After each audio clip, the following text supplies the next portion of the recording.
welcome to a gloriously sunny Brands Hatch, the season opener at a Gala Performance Toyota MR2 Championship. 41 cars are competing this year, including all generations of the MR2, including Mark 1, 2 and 3s. But on pole for the first race is Timothy Herron. It is Mark 2, 2 litre 16-valve GTI. Tim, it's very hot here, you've got a hell of a field behind you. How are you feeling going into the first corner? Well, I'm somewhat nervous today, so qualified well, and I've been on pole a couple of times before, but I've not actually won a race, so we'll see if I can do it today. Yeah, it's a season opener as well, so it'll mean everything. Yes, I'm hoping for a good start to the season, but most of all I'm looking forward to a nice, clean race. Nice relaxing stroll. Yes. Yeah. Right, well, good luck. We'll catch up with you later on, hopefully. Okay, thank you very much. Cheers. So with that, I'll hand you up to our race commentator, Andrew McEwen. Thank you, Anthony. Very excited ahead of the start of a new season for the Gala Performance Toyota MR2 Championship. As ever seems to be the case, such a large grid that the field has been split into 3 groups, groups A, B and C, and this race will be for groups B and C. Each group races against each other group over the course of the day. Herron and Thomas row 1 with Graham Mailings and Matthew Rowe row 2. Paul Cook and Robert Wells row 3 ahead of Shane Mansbridge and Matthew Smith. Dave Hemingway and Jonathan Grimes round out the top 10. Keep an eye on Maxine Nichols though, down in 12th on the grid. One to watch out for. It is a packed grid for each of the races. 27 cars rounded out by Sean Trainer, former champion from the back of the grid. Is going to be interesting to watch out for. So the red lights go on. We're about to go racing. The 2 blue cars on the front row of the grid will launch towards Paddock Hill Bend, but neither of them gets as good a start as Graham Mailings from 3rd on the grid, but Graham has nowhere to go with it, so they'll all descend on Paddock Hill Bend. A bit of bumping and boring going on in the midfield. On board here with Maxine Nichols looking forward and backwards at the shenanigans going on behind, but it is going to be Chris Thomas who has dispatched Tim Herron and taken the race lead. So Thomas leads the way. Herron slots in line in 2nd place, and there, falling down the order now, is Graham Mailings. He's down into about 5th or 6th by the look of it, as we're back on board with Maxine Nichols now. Very handy racer is Maxine, but she finds herself embroiled in some of the midfield squabbles going on. Paul Cook is into 3rd look, and 4th appears to be Matthew Rowe still, as they all dart down now towards Surtees on board with Dave Hemingway. That is the number 49 car in front of us that we're trying to drag alongside of David Rowe, but the leading 4 cars just starting to make a slight breakaway from a recovering Graham Mailings, who's got back into 5th place. On board again with Maxine Nichols as we make our way back out through Clearways and Clark Curve onto the pit straight. Nice slipstream here, pulling up alongside Jonathan Grimes. To the outside goes Nichols. That is some real slipstreaming down the pit straight, and Maxine has gone through. Can Grimes fight back though on the brakes into Paddock Hill Bend? He's going to try, and they will run side by side through the turn. It's single file at the front of the field, but only just. You sense that there are plenty more overtakes in the offing here in this lead group. Paul Cook's made good progress from 5th on the grid, jumping up 2 places on the opening lap. Tim Herron it is in 2nd position. Both of these drivers though, Chris Thomas and Tim Herron, looking for their first ever win in the Gala Performance Toyota MR2 Championship. So this is a big deal for those two. Paul Cook has won before though, several times, and he is one of the experienced hands in this series. Through Surtees we go, and you always watch for Paul Cook to try and make a move on the brakes in towards Clearways. Looked to the inside, but there was nothing doing there. Those 3 cars all Mark 2 cars in the front of the field. The Mark 3 car, the Roadster, in behind, and Matthew Rowe in the Class C car, and there are some slight differences in sort of weight distribution and aerodynamics between the older and newer cars, but generally speaking, particularly around a circuit like this one, it should be fairly evenly matched between the various classes, and certainly that seems to be the case. Out to paddock we go. I think that's a back marker that they have just negotiated. As up the inside looks Paul Cook, he's going to try and take 2nd place away from Tim Herron here, and I think that is job done. Down into Graham Hill Bend. Wide of the apex there. Now Herron was quick out of here a lap ago. He went to the inside last time. This time, clever stuff, goes to the outside, expecting Chris Thomas to move over to the left to defend, which he did, but you can't go around the outside at Surtees, and so still Tim Herron can't get through. Remember, both of these drivers are looking for their first ever race win in the Gala Performance Toyota MR2 Championship. What would you do to win your first ever race in a given championship? Quite a lot, I'd imagine. Chris Thomas has already shown how robust he's willing to get in his defence, but Tim Herron equally is not backwards in coming forwards. He will do his very best to find a way through. And they go once again over the curve on the inside. Oh yes, for Herron, gets put out of shape as a result. Of course, Herron's got to be careful, because if he goes for a move that doesn't work, then Paul Cook is snapping at his heels and all too eager to take advantage of a lost some momentum. So Herron has to play his cards right here. Whoops, that's a spin, and that's car number 28. That's Tim Stracy. Cars scatter around him down Graham Hill Bend, but the leaders are the next cars on the scene. There they go, they avoid. Oh no! Oh, Tim Herron sideways round he goes, and Tim Herron's chances of winning the race have gone. What a shame. Tim Herron did nothing wrong there at all. He simply came across the stranded car, had no time to react. He's found himself back with Matt Rowe again now as well after his various dramas, and it is still, despite all of that, Chris Thomas who leads the way. Paul Cook is now through into second position, and as they cross the line the checkered flag is out. So that was on the last lap of the race. Would you believe it? What drama. Second place goes the way of Cook. Matt Rowe is third, what's left of his car is third anyway. Tim Herron fourth, Shane Mansbridge in fifth position. There's confirmation of the result. Sixth for Graham Mayling, seventh Wayne Lewis, eighth Robert Wells, ninth Maxine Nichols, and 10th for Pete Seeley. Graham Mayling's incidentally set the fastest lap of the race earlier on. Then it's Jonathan Grimes, Gavin Aldworth, Dave Hemingway, Paul Calloway and Matthew Allen, ahead of Daniel Bryant, Gareth Baxter, Philip O'Halloran, Daniel Farmer and Dominic Early rounding out the top 20. Then it's David Rowe, Tim Stracy, who was that last lap spinner, Patrick Furman, Matthew Smith and Dan Bowden. We lost Stuart Riley and Sean Trainer unfortunately, and a first ever race win for Chris Thomas. Well, Chris, what a start to the weekend. Your first ever win. It was fairly easy from your point of view. Yes, yeah, I mean, as easy as a race can be. Got a great start from second straight to first before the first corner, and then, yeah, like I said earlier, it was just a matter of holding off Tim until the flag. I think, yeah, a lot of commotion going on the last lap. Again, managed to avoid all of that to, yeah, bring home first win. So I was watching from the pit wall, and they were very tight behind you. They were battling away.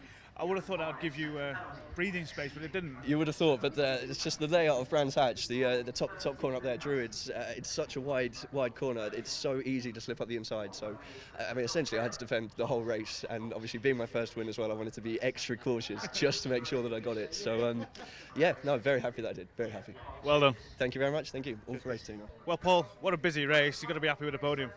Yeah, I'm happy to be on the podium. I'm a little bit upset about, you know, the incident with Tim. Tim was a genuine second on the podium, but there was an incident on the corner where I touched him from behind, span him out the race, and if I could give it back to him, I might still give it back to him. Yet I don't know what the steward would say, but you know, I'm gutted for him. Another point, I'm chuffed to bits for Chris, because it's the first of many wins for that guy there. Yeah. Well, it's a fantastic grid. Looking at the entry list, 41 cars out this year. It's going to be great all year. It's going to be, yeah, bumper to bumper racing, to put it in some kind of wood, but I didn't mean to tap somebody out, but it's a real great formula. It's a good learning curve for younger people to come through, to learn about rear wheel, you know, drive cars and control and whatever. Yeah. Well, for now you're smiling. Go and enjoy it. Well done. Thank you very much. Matt, you're in the thick of it all race. Do you think you'll be on the podium coming into the last lap? I didn't really, no. I'd made a mistake earlier on, had a little bit of a gravelly moment, and it was really somebody else's mistake that gave me the chance to the podium.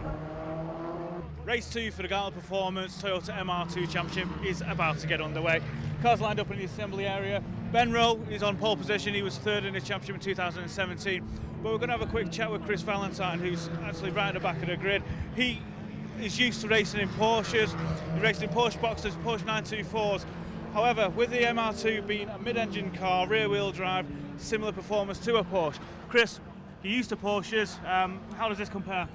Yeah, you'd imagine it would be similar layout to the Boxster and it would behave similarly. I find it a little bit easier to drive than the Boxster, which I could never really cope with on the limit, but time will tell. I'm still getting used to the car, to be honest. Yeah, it's your first year out. You had a couple of races last year. Where can you see yourself sticking it out? Well, according to sometimes I've posted in the past, I should be around 10th, but I've not managed anything near that so far this year.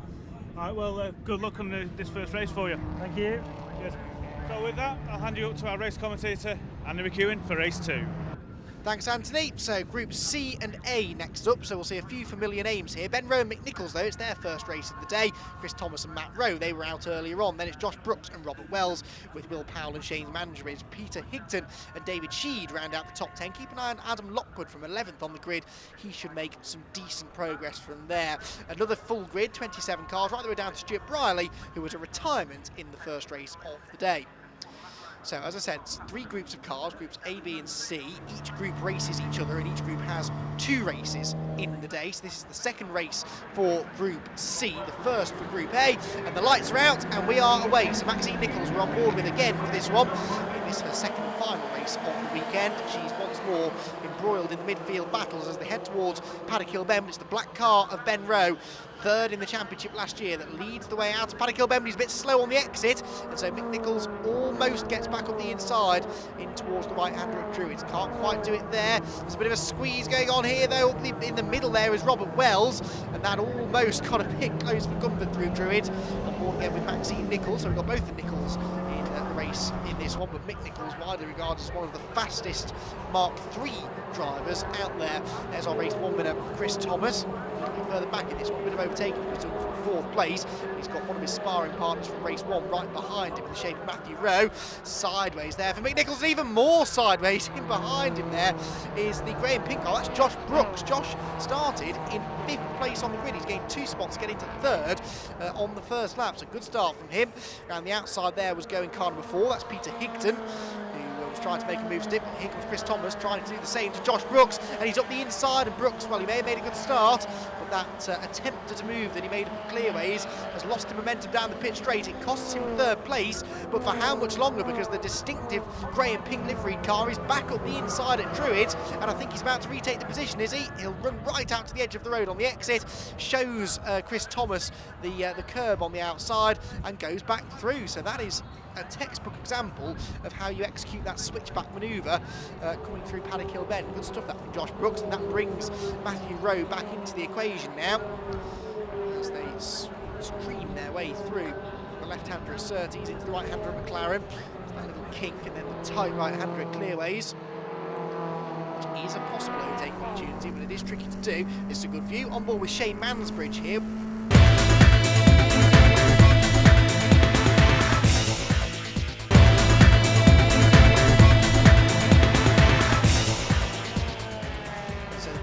Change. Right, back towards the sharp end of the field as we now inch towards the end of this race, and Chris Thomas here still chasing after the 2 cars in front of Josh Brooks and Mick Nichols. Mick Nichols rather holding this group up now, though I think they've definitely caught him. There is the potential for some late race changes here. On board with Shane Mansbridge as he turns out of Graham Hill Bend. Down the Cooper Straight, single file really through Surtees, but is anybody going to make a move on the brakes in towards Clearways? Let's see. I don't think anyone's really close enough unless the door is left wide open, which it isn't. These are all experienced enough in MR2 racing to know that you can't go leaving the door open when you're in a close group of what is now 5 cars like this. But Mick Nichols, for the time being, is fending them all off. Brooks there in 3rd, 4th place for Thomas, 5th place for Rose, 6th place for Mansbridge. Oh, Brooks a bit deep there into Paddock Hill Bend. That could cost him on the exit. Let's see. This car beached in the gravel trap, incidentally. They're just out of shot, but that means there are yellow flags out at Paddock, but not up at Druids, where Chris Thomas had a real dive up the inside, but couldn't make it stick. And as they slowed down, we have a red flag. This, I presume, will be as a result of the car that's off in the gravel. Oh no, and it's Robert Wells, so it's one of our top 10 runners who has found his way into the gravel trap at Paddock Hill Bend, and that is the race over. So Ben Rowe wins it comfortably from Mick Nichols, Josh Brooks, Chris Thomas, Matthew Rowe and Shane Mansbridge. Then it's David Sheed, Wayne Lewis, Peter Higton, and Will Powell rounds out the top 10. Then it's Adam Lockwood, Gavin Aldworth, Matthew Allen, David Mustard and Sam Harper, ahead of Maxine Nichols, Daniel Bryant, Neil Stratton, Aaron Bowman Smith despite his spin, and Rowe next in line. Then Chris Valentine, Daniel Farmer, Philip O'Halloran, Mike Nash and Patrick Stoner, whilst Rob Wells and Stuart Briley were the only 2 non-finishers. Ben, what a race that was. In this heat, to come away with a win, you've got to be happy. Yeah, I was quite aware of the fact the back tyres were starting to go off a little bit about mid-race. The speed I could take into particular corners sort of had changed, and the car was telling me to back it off a little bit, and yeah, try and sort of, stroke it home kind of thing. So yeah, the heat was apparent. They look great fun, these MR2s. What do you like handling around the Brands Hatch? Yeah, really good. Yeah, they really go around here well. I think anything, to be quite honest. I mean, there's guys out here racing Austin 7s and, all the way up to Radicals and Spires and things like that. I think as long as you're sort of pushing it to the grip that you've got, then, it's great fun. That's a great start to the season for you. Well done. Yes, well, it's a bit better than Donington because it's not snowing, so ideal. Yeah. Congratulations, go and enjoy it. Well done. Thank you very much. Mick, what a race, bringing it home in second place in a Class C. Obviously, it's slightly lighter, but slightly lower on power. But it's great to see the MR2s and the MR3s obviously mixing it up. Yeah, no, it's good racing. I mean, I guess that's what the formulas are designed to do. They're there to be competitive. There's no point in one car running away with it. And I think the championship is just about right, really. We've got advantages in perhaps corners, and they've just definitely got it down the straights. Well, it's certainly fantastic to watch, and a first podium of the year for you. Yeah, first podium for a long time, frankly. I'm not often up here, so my son, who used to race with me, is having a season off. Normally is the man, Stuart Nichols. He's won the championship last year, or the year before, I beg your pardon. But yeah, it's good to be here. Well done, go and enjoy it. Thank you very much. Final race of the weekend for the Gala Performance Toyota MR2 Championship is about to get underway. You can see a fantastic grid of MR2s ready for race 3. But let's have a quick word with Tim Herron. Now, Tim was running second on the final lap of race 2. Unfortunately, he got stuck behind a back marker, spun you out. Well, I came across a spun back marker and had to lift to make the corner. But as I lifted, I got tagged and got spun round and ended up 5th. It was quite a dramatic race all the way through that. It was a shame not to see you on the podium. I know. Well, it doesn't go to plan. Racing never does. There's not this many cars on track anyway. But you're starting from 3rd on the grid. Where can you go from there? Well, hopefully a much better start than last time, which put me down to 3rd in that race. But yeah, just having a lot of fun. Good luck. Thank you. Cheers. So for the final time, I'll hand you up to the commentary box and Andy McHugh. Thank you very much, Anthony. Here's how our final grid looks, with Ben Rowe and Mick Nichols first and second in the last race. They're on the front row together again, ahead of Tim Herron and Graham Mailings. Then Josh Brooks, Paul Cook, Will Powell and Peter Higdon, whilst David Sheed and Matthew Smith round out the top 10. Once again, it is a full grid, 28 cars making up the grid, and this is Groups A versus B. So all of these drivers have now got a race under their belt, but they haven't yet raced against each other in their respective groups, if you see what I mean. The red lights are on, the red lights go out, we're away and racing. Everyone cleanly away, good start made from pole position by Ben Rowe. Mick Nichols tries to drop down into the line, and he will do, just in front of Tim Herron, who we rode on board with. There's Will Powell, bit of paint traded with the yellow and grey car of Paul Cook, and we've got cars sideways. Oh, off into the gravel goes Tim Herron. Oh, Tim Herron, what a shame. He's had no luck today at Brands Hatch. Spun out of a strong position on the last lap in race 1, and the first lap of race 2 has not gone well. More contact there, that was David Sheed getting into the back of somebody up towards Druids, but we're on board here with Hemingway as we drop downhill in towards Graham Hill and Ben. That's Aaron Bowman Smith, the black car in front of us, but Ben Rowe leads the way. Mick Nichols second, and into 3rd after all of that is Josh Brooks, despite getting very sideways at Paddock Hill Bend. Tim Herron, though, has it all to do again now, having dropped out from 3rd on the grid, and he now has to start the long, hard recovery back to the front of the field. Cars sliding around all over the place up at clearways for the first time. That's really jumbled the order, I think, all of the shenanigans that went on up at Paddock Hill Bend. Back on board with Dave Hemingway, still chasing the black number 66 car of Aaron Bowman Smith as we streak across the start-finish line. 2 and 3 abreast still back in the midfield. I think this was the first lap of the race, wouldn't you? Back down through Paddock Hill Bend they go, and the battle on for 3rd here. Paul Cook right in behind Josh Brooks, and 2 of the Mark II machines going together here. The grey and pink car of Brooks, the yellow and grey is Paul Cook. Back on board with Tim Herron as his fight back begins in earnest now.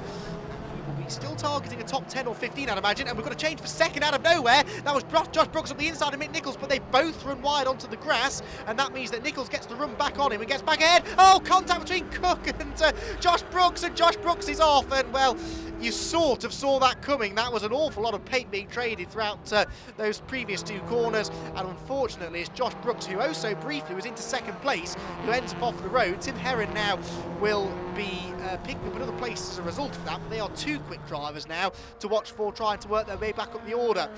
Drama at aplenty here at the start of this race. There is Will Powell, car number 30. We're on board with him now as he's inherited ground out of all of this too. And I think he might be in 4th place after all of the drama up ahead of him. The hill they go towards Druids again. It's the 71 machine next behind him of Graham Mailings. There is Graham in one of the Mark III cars. Businessman from Health and Safety Manager, excuse me, from Northampton. Back then with the number 30 car, and yes indeed 4th place then now belongs to Will Powell, 5th for Mailings, and then 6th place there is David Sheed, who started 9th, so that shows the sort of jumbling that's been going on through the top 10. throughout the top 10, with the exclusion of the race leader, Ben Rowe, who has taken full advantage of all of this to pull a little bit of a gap over the rest of the pack behind. Back out of Clearways and Clark Curve, back with Tim Herron, and well, we're going to see lots of this, I think, as he moves his way through the order. Plenty of slicing and dicing in front of him. I think that's Mike Nash in the orange and grey number 48. This time around, it's going to be well over 5, I think, the winning margin. We're back with Tim Herron now. Can he get past Aaron Bowman-Smith? Yes, he can, with a textbook late lunge up the inside into Paddock Hill Bend. And he is continuing now to work his way up the order. I think that's a lap car that he's getting past. It looks as though 8th place is going to be his finishing position.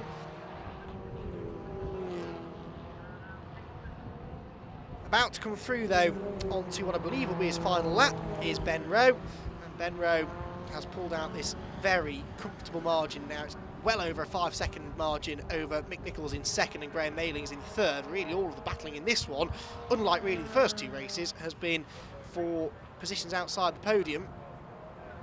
Back through paddock goes Ben Rowe, and he doesn't need to push. You can see he's barely using the curb at all there out of Paddock Hill Bend. Headlights ablaze to warn potential back markers of his imminent arrival, but there are no real back markers around him either. It's been a very lonely race for Ben, but I don't think he's going to be complaining too much. Down into Graham Hill Bend he goes, and in a weekend of attrition in some ways, Ben Rowe is going to extend a fairly nice championship lead, leaving Brands Hatch with a double race victory. And of course Chris Thomas was our other race victor back in the first race. He was then 4th in race 2, so really Ben Rowe has had more or less the perfect start to his weekend. Back with Mick Nichols here, who is actually having to defend his second position here quite hard from Graham Maylings. Graham Maylings has caught right up to the second place man. Of course, this is also for a class lead in within Class C for the Mark III cars, and this could yet change hands. Let's see then. Graham Maylings closing right in. I said that all of the battling was outside the podium positions. That's not quite true, because there's well under half a second between them now as they go on to what I believe now should be the final lap. I realise I said that last time around, but we just squeeze another one in. Ben Rowe back down into Graham Hill Bend, and the checkered flag's going to be perfectly timed for him if it does come out this time, because he's got some traffic up the road. Here for second place though, Maylings is not far behind as he makes his way down the Cooper Straight. There's one more chance to try and overtake on this lap, and that's going to be up towards this corner, Clearways, which Ben Rowe is now negotiating. He will be blissfully unaware of the dramas that have befallen his fellow rivals further back, because he has performed immaculately in this race, and this time around the hands out of the cockpit. That's because he does see the checkered flag, and he is victorious in race number 3 of the weekend for the Gala Performance Toyota MR2 Championship by 5.7 seconds in the end over Mick Nichols, who hangs on for second, and Graham Maylings, who is third.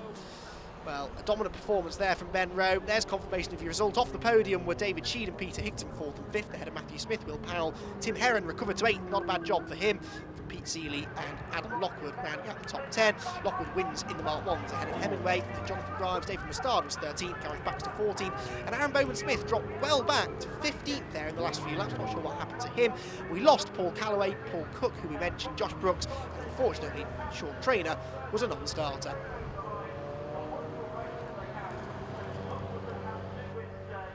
Absolutely mental. I mean, I haven't had a weekend like it, I have to admit. This is the best day I've had. I don't particularly like Brands either, so at least if I gotta come here, I'm going to do well. So that's I'm pretty stoked. Mick, successful first weekend out. Yeah, very happy, very happy. 2 Class C wins, so can't complain. Oh, Graham, pretty lonely race for you, but you got to be happy with the podium. Yeah, I'm over the moon. I kept falling off in front of me, but just making some really bad starts and dropping back to about 6th or 7th place, and having to pick the place up afterwards. So it's a new car. I'm over the moon with it. Really pleased. Well, unfortunately, that brings an end to the racing here at Brands Hatch. What a fantastic weekend it's been with the 750 Motor Club. If you want to see some more action, please tune in next time.